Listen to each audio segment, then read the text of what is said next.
right, I think we're live. Hi, everybody. Hi. Welcome to Makers Row Live. My name is Carl, and today we are here with Pamela Capalad, who is Brunch and Budget. So, very exciting. So this week is Small Business Week here at Makers Row. We're going to celebrate some of the small businesses that are on the platform, and kind of just the idea of starting your own business, which is kind of perfect because you started your own business. Yeah. And so if you want to start off by saying a little bit about your background, what Brunch and Budget is, and Yeah, for sure. Hi, everybody. So Brunch and Budget was a happy accident, I should say. I was a literature major, and I randomly took a summer job teaching financial literacy camps for kids, and I was like, holy shit, this changed my life. Yeah. This is my new life's work, blah, blah, blah. I'm going to learn everything I can about finance and go back and teach kids about money, right? And then along the way, I found out that a lot of my friends had no idea what to do with their money either. And they were scared to talk about it. And that's where Brunch and Budget came from, is for some reason things are easier when you're drinking a mimosa. Yeah, so really Brunch and Budget is literally like we talk about your finances over meal, over food, over drinks, whatever it is, whatever makes you feel comfortable. And what it's become is really like this place to break bread and share some common ground and be able to really dig into a conversation that's usually very difficult and stressful to have in a way where you feel comfortable and empowered. Yeah, there's no less low pressure situation than brunch. Exactly. You know? Exactly. And is there kind of like a specialization that you specialize in? Do you, I think you work a lot on more millennials and Oh yeah, I guess so. I do work with a lot of millennials, probably because I am one. Yeah. I also find that I work with a lot of freelancers and a lot of artists, a lot of creative people, and also just a lot of young professionals who are figuring out how to combine finances with their significant other for the first time. That's a big thing. And I feel like I have also worked with a number of people who work full-time jobs and want to be full-time freelancers. Okay. Yeah. So you guys can ask questions on YouTube, Facebook, or anything. And if you got a text alert from us and that's why you're here, you can email, or you could text back to that number and then ask us a question that way. So there's a lot of ways to ask questions. So go ask at it. all the questions. Exactly, ask all the questions. So, but I'll start off with one of my own. So I think a lot of people tuning in are probably, the first question is going to be, I want to start a business. How do I start saving? Right. So what would you suggest? Yeah, totally. And that's often the number one question that I get. And I think it's a question of, one, figuring out what your actual expenses are right now and figuring out how much less you could live on. So I didn't make this up, but it's called minimum viable income, or ramen profitable. But basically, it's important to know how much you actually need every single month to live. And that, cut out the coffees, cut out the manicures. It was hard for me too. I had to do it. But cut out the things where you're like, you know what? I could be okay without this for 6 months, right? And so what is that number? And then multiply that by 6, and that's your goal number for quitting. Yeah. That's so interesting. Yeah. So basically, you just have to figure out how much you can live on a minimally. Yeah. And the crazy thing is, honestly, if you're not happy at your job, you're probably spending a lot of money because you're like, I deserve it. I had a hard week. Oh my God, my job's so awful. I'm just going to go out and buy another coffee or go to happy hour or all of these things that you're probably spending money on to fill the void of, this actually really sucks and I want to distract myself from it, right? Yeah. And so when you have a goal to quit this job, then the way that you think about spending your money totally changes. And it becomes much easier to save when you understand, one, that you have this number that you're trying to get towards, and two, that you have given yourself a deadline. Is there, let's say you wanted to start an apparel brand, is there kind of a first kind of purchase or a first expense that you have to be expecting to kind of reach and make a goal for? I think, especially with apparel, I don't know too much about the process necessarily. That's what Makers Row is for. But I think Get with that plug in. Yeah, exactly. But I think it's really important to understand what it will take to make the first product. Understand what the costs are. Understand how to create samples, how much that will cost for you. Understand from forward to back, what will it cost to make 10 of these? What will it cost to make 100 of these? And I feel like, especially if you're just starting off, Etsy is probably a good place to test your market. Like if you're not ready to manufacture and you just have an idea, it's not a business yet. Yeah. It's just an idea and it's just an experiment. And that's really where I think you should start if you're really just starting out, is what is the least amount of money you can actually spend on this thing, and what is the least amount of money you can spend to test the idea and to market it. Yeah. So kind of testing on Etsy without actually having the business around it, just the product on the Yeah, exactly. Because right now if you have one idea for one thing, then just see if someone comes across it and if they buy it, or wear it somewhere and see if people comment on it. Okay. So we got our first question from Allegra via email. So what do you think about Kickstarter or online funding platforms? Do you leave your product exposed to people who may steal your idea? Ooh, so that's interesting. I feel like that, one, if you are the creative person, and I've been told this myself because I have actually had people steal my ideas. Oh, wow. Yeah, and the reality is there's always more ideas. If you are the actual creator and you are the actual person, there will always be more ideas, and you will always be iterating, you will always be improving on whatever you're making. So I wouldn't even worry too much about that, and I know the reality is that it's more likely that no one will care. I know this sounds harsh. It's more likely that no one will care than that someone's going to try and steal it. Because the other thing too is the reason why nobody's doing what you're doing is because they don't want to. Yeah. It's fucking hard. Ooh, can I curse? No, go ahead. Okay, cool. It's hard. It's hard for them and it's easy for you. So stealing someone's idea, I feel like, is actually much more difficult than people think it is. In terms of Kickstarter and Indiegogo for exposure, I feel like Kickstarter is the perfect thing for testing out products. I think people use it for a lot of other reasons, but I think Kickstarter is designed for, hey, I want to test my idea and I want to put it out to a market and I want to get pre-sale so I know how many I should make and I know if I should even make this in the first place. Yeah. So it's almost, because Kickstarter is not, the store exactly. It's testing if people actually want it and pay for it. Yeah, exactly. And the thing that I really like about the way Kickstarter is structured is if not enough people buy it for you to be able to afford to make it, then they get their money back. Yeah. Because I've also seen situations where people raised $40,000 when they needed $70,000 and they couldn't do anything because they needed $70,000. Yeah. Right? So I think Kickstarter is a great platform for that. And I think going off that, Matthew, our CEO, actually just shared with us a story about the fidget cube. Fidget cube! Yeah. Yes, I just saw one of those in person recently. Really? Yeah, I know. They're cool.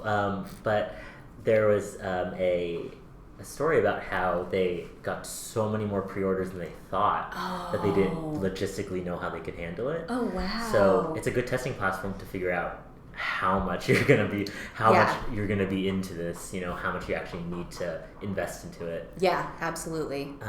So next question, which is also from Katie from email, or not also Katie. Katie's separatism.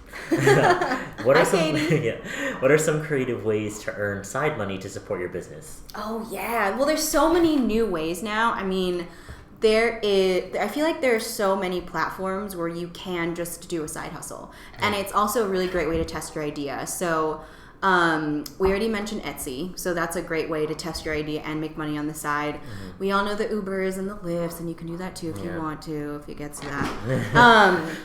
But the other way too, I feel like if you have other skills like Thumbtack. Have you ever been on Thumbtack? No, I haven't. Thumbtack and TaskRabbit, they're both similar. But if you have services that you want to offer, or that you're able to offer, Thumbtack is a website where people can go looking for things, and we just used Thumbtack because we needed someone to break open our wall basically. And look for something behind there. And so we just put out a bid, and qualified people reached out to us and they told us how much they cost, and we said yes or no. And you get to make your rate both on TaskRabbit and on Thumbtack. So if you have, and it's all kinds of stuff, you don't have to be necessarily a handy person. I've seen stuff on there like grocery shopping or organizing closets, or so if there's interest that you have that you feel like other people would pay for, I would check out sites like that. And you may or may not get your rate. That's the thing to look out for. It's more of here's a way to make money while I try out an experiment and try out a platform. Another really great site is Fiverr. Fiverr with 2 R's. And that's, again, you're not necessarily going to get your rate, but I mean, I just heard from Fiverr that they had their first $1 million year someone on Fiverr made $1 million What? writing resumes. That is crazy. Writing resumes, y'all. Yeah. Writing resumes. Yeah. Oh my goodness. Yeah, and she's made $1 million this last year on Fiverr. Crazy. So it could be really lucrative, especially if you Yeah. figure out a system for it, and you really find a match between what you can do and the audience that needs it. Yeah. And that's what these platforms are for too. Mm-hmm. And especially if you're a creative, you're bound to have some talent that is Yeah, bound exactly. to use for someone else's stuff. So next question. Oh, I lost it. Oh, there we go. On Facebook, Jessica Lima. Hi, Jessica. Hi, Jessica. How do you determine the right price for a product? Ooh, okay. So I probably have a So bit. now- Yes. Well, part of it, especially for products, is you do have to figure out what your break-even point is. So you do have to figure out what the cost of goods are, and that's something that's sort of a little more complex between pricing a product and pricing a service. Is you do have to figure that out, and then I would figure out honestly, because what I did when I priced my product is I started out charging $20 a month. I didn't think anyone would pay me. That is crazy. Isn't that crazy? Yeah. Yeah, I don't charge that anymore. But here's the thing about pricing a product is go with something, think about what you're comfortable with, increase it a little bit more than that, and test it. And then guess what? You can always change it. I gave myself a rule that I was going to raise my rates every time I got X number of clients. And what you can do is say, every time I've sold X number of products, I'm going to raise my rates. That's a great I'm going to raise the cost of it. So that way, it's a way to kind of dip your toes in and see what the market will bear without overpricing it or underpricing it and then feeling like you failed on either end. Oh, interesting. Yeah. So also part of her question was, do you roll in the costs of sampling design into the price of product? So I guess, would you roll in overhead into your... I feel like it depends on what stage you are. I think that probably in the later stages it would make sense to do that. But I'd say in the early stages I would consider that as part of the investment. Okay. Because right now you're still experimenting with pricing and it's kind of part of the startup costs. Like the startup cost of running a business, and especially a business that's product based, is how much is it going to cost to make this prototype or make samples. Yeah, I think actually another good question that we got from last time, and speaking about overhead, is when do you, how much do you pay yourself? Yeah. When do you get a co-working space? When do you, and you just hired someone recently, so you kind of have went through this too. So when do you hire someone? Right, and I feel like all those questions, it all depends, and it can be answered by, I will send this spreadsheet to you so you can send it out to everybody. Yeah. But I highly recommend doing 12-month cash flow projections and seeing if it works and seeing how it works. So I did this for my business in the very first year. I was working with a business coach and he insisted that I do this. And I said, but what do you mean? None of these numbers are going to be real. Yeah. They're going to be fake. I'm making them up. And that's true. You're going to be making them up. They are not real, but they're your best guess. So if you have a product and you tell yourself, I think I can sell 10 of these a month at this price, right? Project it out over 12 months and say you want to increase it 10% every single month, right? So next month you're going to sell 11, the next month you're going to sell whatever that number is. Yeah. And you're going to project that out over the year and you're going to see how much you're going to be making within the year. And then the second half of the cash flow projections is your expenses. And the expenses are super important. One is the cost of goods, but also the operating costs. So one thing for me is in my first year, I really wanted a co-working space. Really badly. Visited everyone in New York, researched it. I put it in my cash flow projections, and no matter what I did, it didn't work. It straight up didn't work. I had to work from home. And the numbers told me the way that I had to go. The numbers told me the truth, right? Yeah. And I'm really glad that I did that. And even though I cried a little bit about it, y'all, I'm so glad because it just, I'm sure that line item alone just saved my business the first year. Yeah. Just knowing that. You can't always have the flashy things right away. Yeah, and it's a question of do you need it now or do you just want it now? And I just wanted it. I wanted to feel like a freelancer grown up, you know, I want to go. I still want to go into work every day, but on my own terms and where there's free coffee and shit. So, exactly. But yeah, I think it's really important to understand what your costs are ahead of time, and it's more important to get a sample out than to be able to pay for a co-working space. Yeah. So Ozma, I believe that's how you say your name, from Hi, email, She said, what financial strategies can be used to avoid failures for the business? It's kind of a broad question, Ooh. but... Yeah. Yeah, definitely. I mean, I don't know if you could ever really avoid failure, but you can probably mitigate your risk a little bit. I think part of what tends to make businesses fail is being in a place of desperation. And so this is why it's super important to not only have the cash flow projections, but also have some kind of savings cushion. And whether that savings cushion is in the form of literal, like I accumulated a pile of money and now I'm going to be okay for 6 months to a year, or it's, I have another stream of income that I'm going to be able to tap into while I try this other business, then that's another way to do it. But I think building the runway and being able to operate in a place of creativity and taking out the stress and pressure of needing to make that sale is a good way to situate yourself so you have more time to actually run the business. And you're going to make mistakes and you are going to fail along the way, but in terms of like realizing that you need to quit, you can extend that time period just by taking some financial steps, including, again, saving, having a runway, having another source of income, and also the cash flow projections will give you an idea of what goals you really need to hit. I feel like when people don't do cash flow projections, and I feel like most people don't. I feel like I got really lucky by having a business coach just be like, no, you have to do this. And I'm telling you that now. And I was going to say that's you. Yeah, I'm telling you that now. And the reason why is because the cash flow projections will tell you whether or not this could actually work before you actually put any money into it. You're not going in blind. You're going in and you're saying, hey, I can make this much in a year on this product or this idea, which means I also have to side hustle X amount of money, and I also have to, go to X amount more networking events and meet X amount more people to hit that number. And also maybe you can't quit your job yet. Yeah. Maybe you take a part-time job on the side. So it'll help you fill in the income gaps while you're getting this idea off the ground. Is it okay to use credit to, fund your business or, kind of extend that runway? Yeah, I think I wrote a Maker's Row article about that, another plug. But it really depends. And I don't think it's a bad thing. I think one thing to keep in mind is that interest is not good and interest is not bad. It's just interest. And really, interest is just you buying yourself time. So it's one thing to run up credit card debt because you're living off your credit cards. And it's another thing to use credit card debt strategically and understand that the debt that you put yourself in, when you're going to get out of it, is an important thing to think about, one. Okay. And also what you're using it for and how it's going to grow your business. So credit card debt is a risk, and it is a much bigger risk than something like a personal loan or a business loan, just because the interest rates are insane. Yeah. And so paying that off could take forever. But if you have an understanding of how much you're going to borrow, what the interest rate is, and the actual amount that you can put towards it every single month, so you have a deadline for when it's going to get paid off, then it could be a really amazing tool to be able to get a business started, especially if you can't get a personal loan or a business loan. Cool. So Sarah Jacobelli, I believe. Oh my God! Hi, Sarah!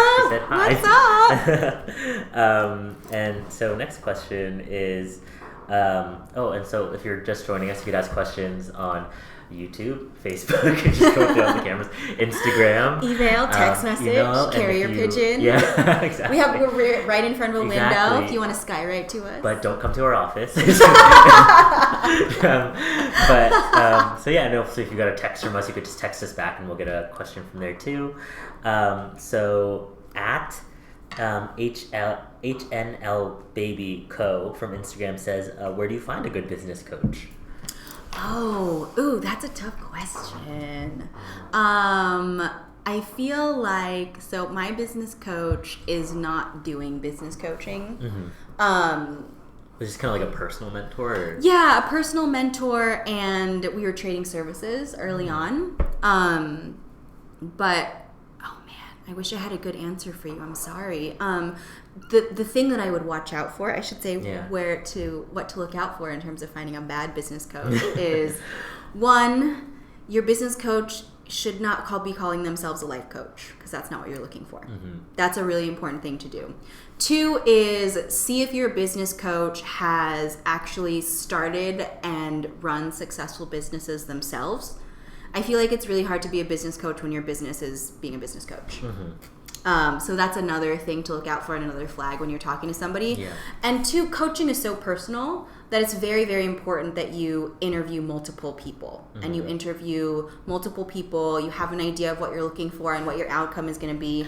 And when you talk to them, have a clear idea of like what exactly you want to get out of this relationship. Because you don't want to necessarily have a business coach forever. Mm-hmm. You may need a business coach in the beginning stages, and then you may need them when you need to go to the next level, mm-hmm. and then the next level after that, and it might be a different business coach every single time. One thing that I would recommend also is, so I'm in a number of mastermind groups, both within my industry and also with people who are not in my industry, but we just like we are on the same vibe basically. Mm-hmm. And so if you want to get peer support and peer ideas, it's a really great way to do it. Just ask a few people who you admire, who you respect, and who may or may not be in the same industry as you, but you feel like has a similar mindset to you, and see if they're willing to get together either via video chat. I mostly meet with my mastermind groups via video chat, either via video chat or even in person sometimes. And you'd be surprised what comes out of those conversations. And I'm a big believer in them, and that's why I think I'm in like 3 of them right now. Just because I like to get different perspectives from different people, and we meet in varying degrees. But I feel like I get perspective from people in my field, so I understand what they're thinking and what's new and what's trending. And I also get perspective from people outside of my field. Because finance, if you don't do that, is so insular. And I feel like all industries are like that. Where if you don't talk to people outside of your field, they're your customers, right? Yeah. Your customers are not going to all be in your field. And hopefully they're not. Mm-hmm.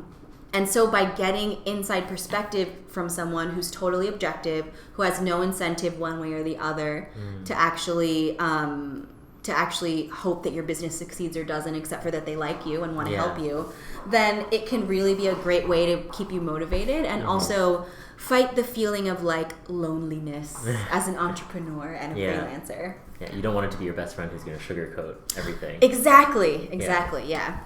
Okay, so... And they're already going to do that anyway, so... Yeah, so you don't need to ask. Okay, so Katie from email, again, says, any personal budget tips when you're bootstrapping a startup? Are they personal budget tips or business budget tips? Personal. Oh, okay. So, yeah. Oh, yeah. I think that it's going to be more important than ever to track your personal expenses. More important than ever to figure out where your money's actually going. If you've never done that before, maybe because you have a steady paycheck every 2 weeks and, you know, the money comes in and it goes out, but it always comes back in again. That's not going to be the case when it comes to you as a freelancer. And so if you've never tracked your expenses before, I would start doing that now, even before you quit, even before you go full time, because understanding where your money is going means that you have an awareness that you didn't have before. You have an awareness of what you want to keep in there. You have an awareness of what you want to cut. That minimum viable income number that I was talking about before suddenly becomes really clear. Yeah. And I think that it doesn't matter necessarily what you spend your money on. I'm a big believer that where you spend your money is a representation of what you value. And actually tracking your spending and knowing where it goes is the first step to really doing that and understanding that. Yeah. And when you start aligning your spending with your values, then maybe you don't have to track it as much.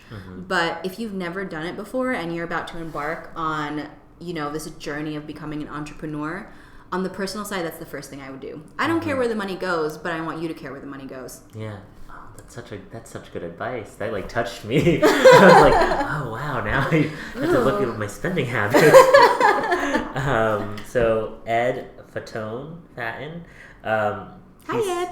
He kind of, I guess this a little bit of comment. He says, wouldn't you say you could find a business coach in these mastermind groups or fashion hubs? Oh, like could you find somebody within that? Most likely not. If you're speaking to your peers, you kind of want your business coach to be who you want to become. Yeah, a little bit ahead of you more. The mastermind groups I feel like are great for peers where, you know, maybe people are kind of all... I've found the best mastermind groups, if they're in your industry, are people who are all kind of in the same place. So they're all kind of in the same stage in their business. Like, maybe someone's a little bit ahead, maybe someone's a little bit behind, but they've been in the business for about the same amount of time. Yeah. They have about the same amount of revenue. Maybe they make the same amount of products or they deal with the same kinds of issues.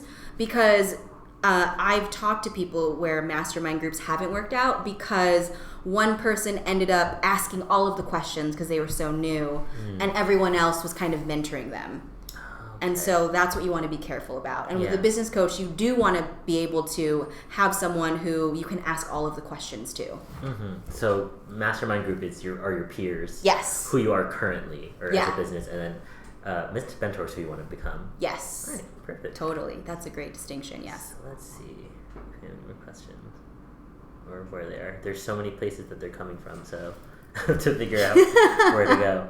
I love it. All the questions. I guess a good question would be, so there's a certain point where you would want to grow your business, maybe kind of, so we talked about, hiring an employee or like getting a new space, but is there any advice for when you want to scale your business? Is there kind of a cycle where you want to build that runway, or is, kind of starting to get more funding to scale your business outside of just the revenue that you're bringing in from your product? Yeah, totally. I mean, I'm kind of in the middle of that myself because I did just hire somebody and it's full-time for the first time. And one of the things that I'm nervous about is I have these projections and they look really great. And even if, 70-80% of it came true, I'd be totally fine. But of course, the worst case scenario side of my brain is like, oh my God, but what if it all explodes, right?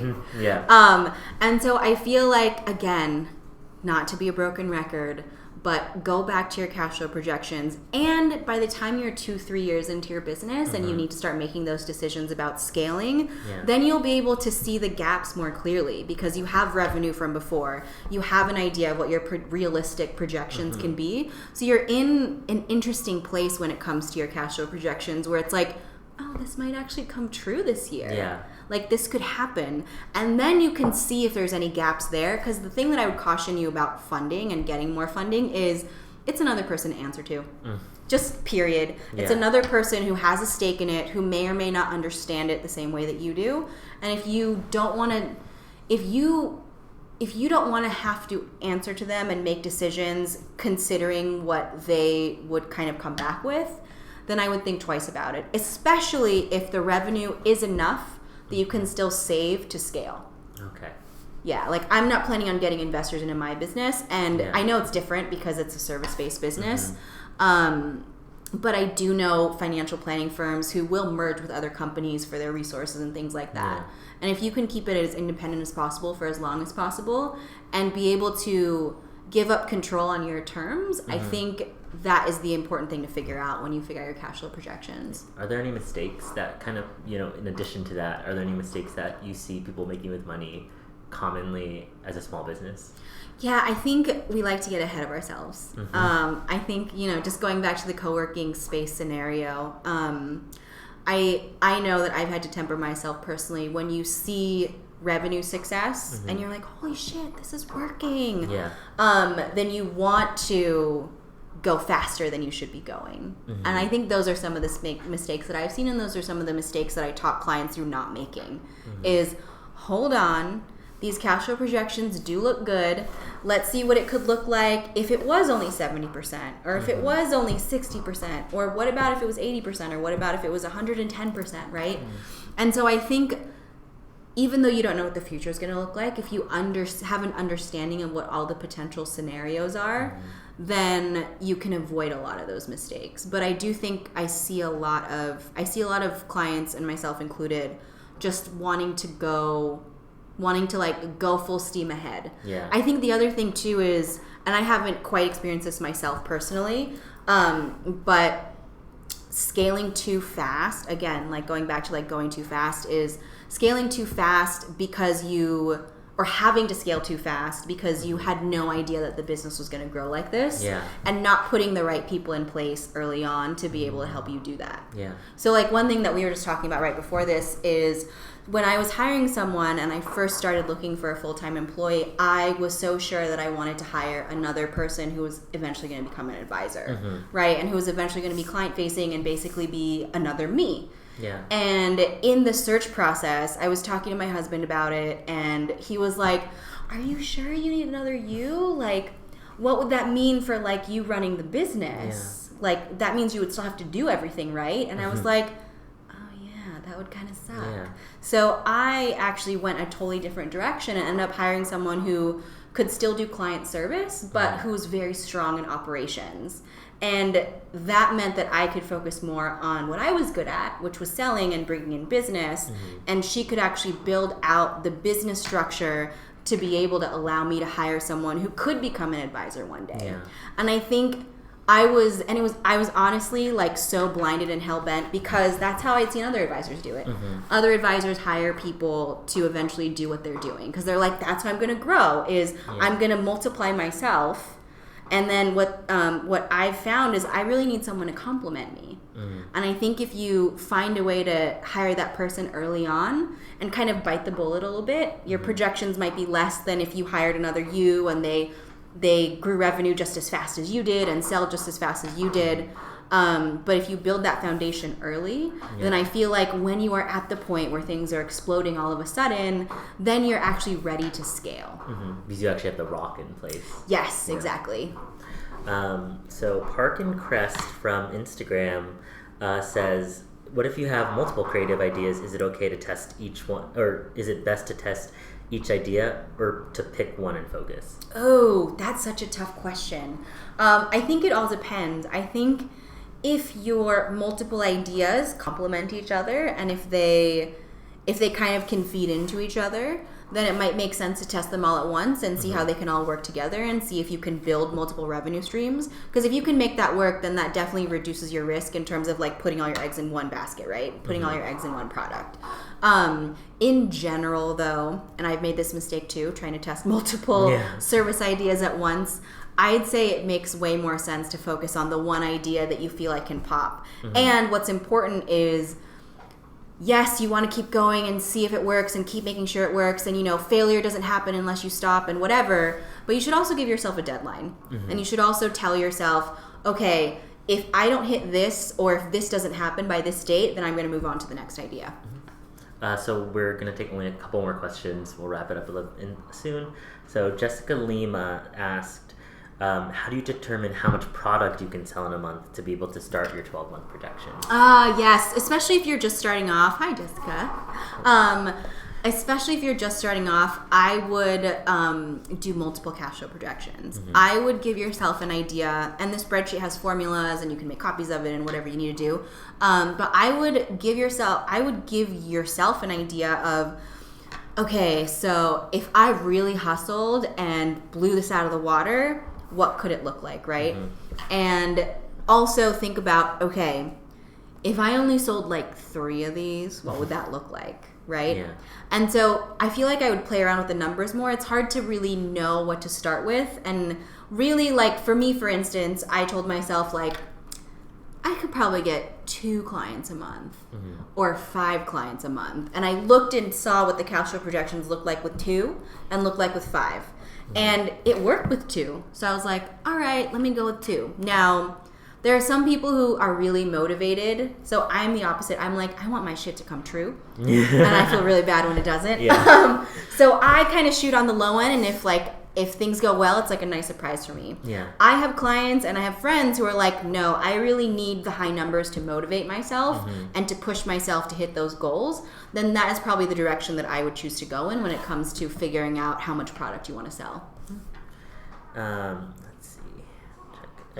Check all the places. There's got to be an app to consolidate all the apps, right? Someone out there. Come on, someone listening. New business idea. Exactly. There you go. We just gave you one. It's for free. I guess let's finish out with one of my questions. So it'll be a little broad, but do you have any tips for trying to reach those goals? To reach your Yes. Oh my God, I do. My main tip, I'm so excited. Well, here's the thing. Cash flow projections mean nothing if you do not manage them and track them. And if you do not put your actual numbers in and compare them against your goal numbers. So that's one thing, is it's super important to track. Again, track where your money's coming in and when it's coming in. But the big thing is I feel like when people think about income, it's kind of scary because you're like, I don't know when someone's going to buy something or if someone's going to say yes to me or if I'm going to land that gig or whatever it is, right? You don't know that. And that's just the reality. It's the unknown, right? So you can't control that, so don't try. Yeah. What you can control is you can increase the odds that more people will come to you and more people will say yes. And that comes in the form of action steps.